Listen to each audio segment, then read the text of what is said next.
Выставка «Первые книги на языках народов Якутии» является традиционным мероприятием Национальной библиотеки. Ежегодная экспозиция представляет для посетителей старинные издания от 1819 до 1917 года, переведенные на якутский язык. Вместо книг в целях сохранности стоят распечатки с QR-кодом. Это издания, которые начинаются с XIX века, уникальные книжные памятники, переводы богослужебных книг с русского на якутский, на тунгусский и на чукотский языки. Переводы были сделаны с целью привлечения внимания, целью вообще распространения христианизации, православия именно среди коренных жителей Якутии. Переводы богослужебных книг стали первым толчком к образованию и просвещению населения Якутии.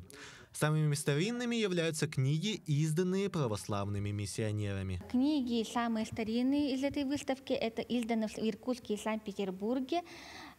Первое и второе издание сокращенного катехизиса для обучения юношества православному закону христианскому, изданы в 1819 и 1821 годах, а также краткий катехизис, изданный в Санкт-Петербурге в 1844 году.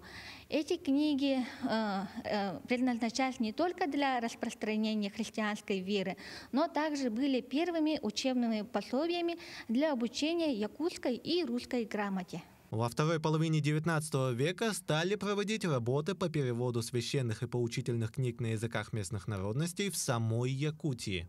В 1853 году святителем Иннокентием, известному как Иван Евсеевич Попов-Вениаминов в Якутске, был организован комитет по переводу священных и богослужебных книг на якутском языке. Дошедшие до нас первые книги на якутском языке и языке малочисленных народов Якутии обладают не только культурной, но и исторической ценностью.